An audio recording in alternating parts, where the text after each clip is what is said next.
Hello guys, welcome to another video. Today we're talking about the HHS ruling for LGBTQIA plus children.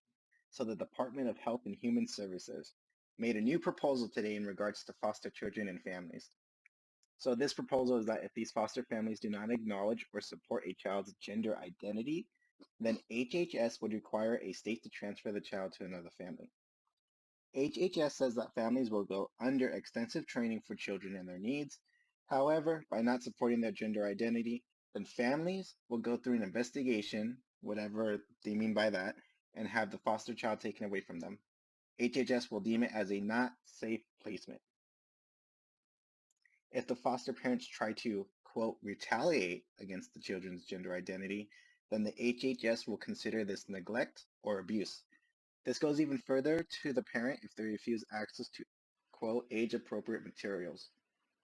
This even includes for families to require and help them go through sex change surgeries and take puberty blockers, even if they're under 18 or 14 or 10, doesn't matter. If families have religious homes, then they will not be allowed to foster these children, these LGBTQI plus children. Religious families will not be deemed as a safe placement. Religious exemptions for families will be optional. However, the HHS also claims that the agency's government interest outweighs religious restrictions.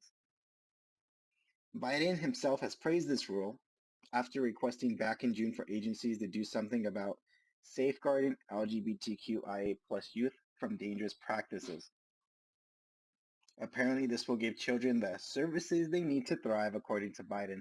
So for the next 60 days, this potential rule by HHS can be commented on by individuals who might have an issue with this ruling and or may want clarity. So my take on this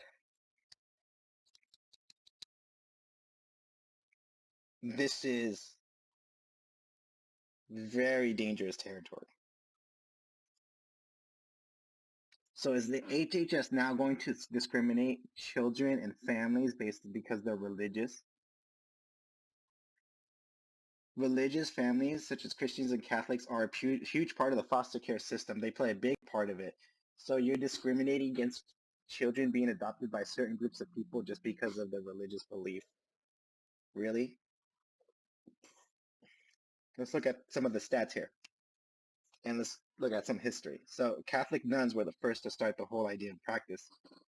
So it was a religious-based system.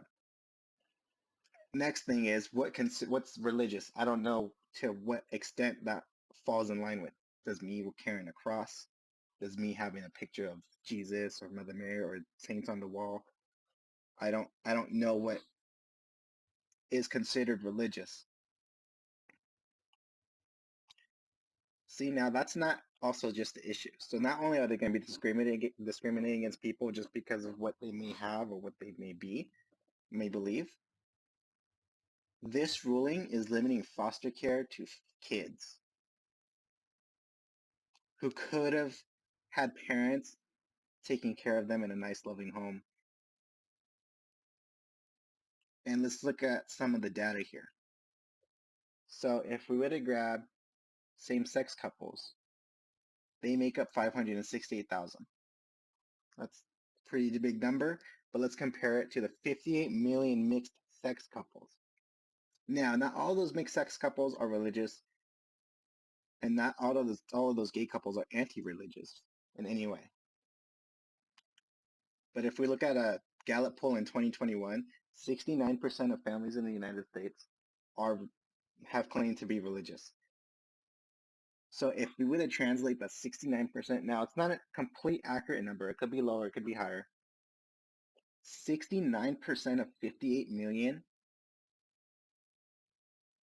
is a huge disparity.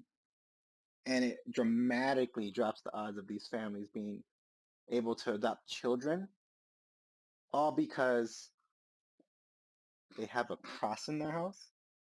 They have a picture of Jesus on the wall.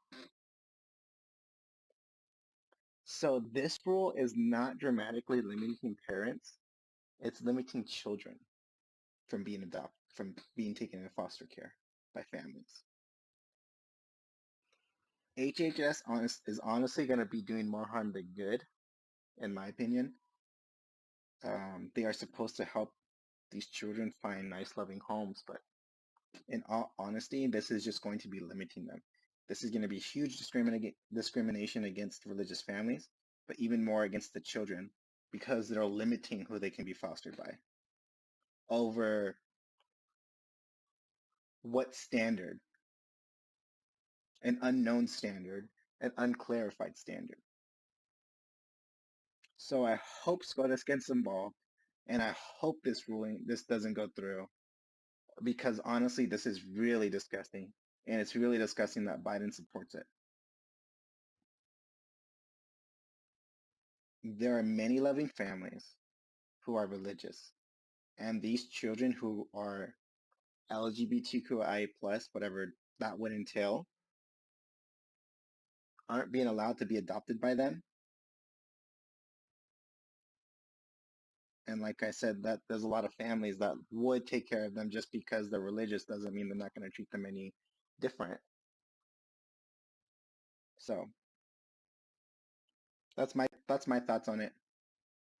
I don't really know what else to think about this ruling. I think this is kind of messed up, not only to the families but mostly to the children, because you're going to have people in the HHS discriminating based off no standard that exists yet, and certain children are just who could have been in a nice living home aren't just going to get it, or they're less likely going to get it. They're going to have to wait for some other family to adopt them that's not religious. And if we look at some of the data, that's a lot less than a lot more. That's a huge disparity. And like I said, that 69% of families, religious families, aren't the actual number that translate for the 58 million mixed sex couples. But I think it's fair to say it's a pretty good indicator to get an idea of what the number is looking like. And like I said, that 568,000 of the same-sex couples compared to the 58 million is a huge disparity. You're more likely going to find the mixed sex couples who might be religious than the alternative. And that's going to suck for a lot of children who don't understand this LGBTQI plus in any capacity. And I don't know what standard they use to say that they are LGBTQIA plus in the first place. So there's no standards for what's religious, and there's no standard for what's LGBTQIA plus. And that's a huge problem. And that's a big problem with this ruling. So we shall see. Hopefully it doesn't go through. Because if it does, that's going to really suck for not just the family, but really for the children. So hope you all have a great day, great night, wherever you are. And we shall see you in the next video. I'll try to stay updated on this thing because I think this is, I think foster care and adoption are very important things that people should take more action towards. This is something I definitely want to do later on when I get older, as I would love to adopt some, because I think it's a great thing. There are children who had unfortunate circumstances coming into this life, and there are families who have the opportunity to change that for them. And I think that's an amazing thing to do. So hope you guys all have a great one. We'll see you in the next video. Don't forget to like, comment, subscribe. Follow me on Rumble, Twitter, and YouTube. Not Twitter, X now. Give me your thoughts. Maybe my opinion on this, it might be wrong. Maybe I'm seeing it the wrong way. But if you guys have a different point of view, I would love to know what it is. And yeah, I think that's all I have for you today. Have a good one.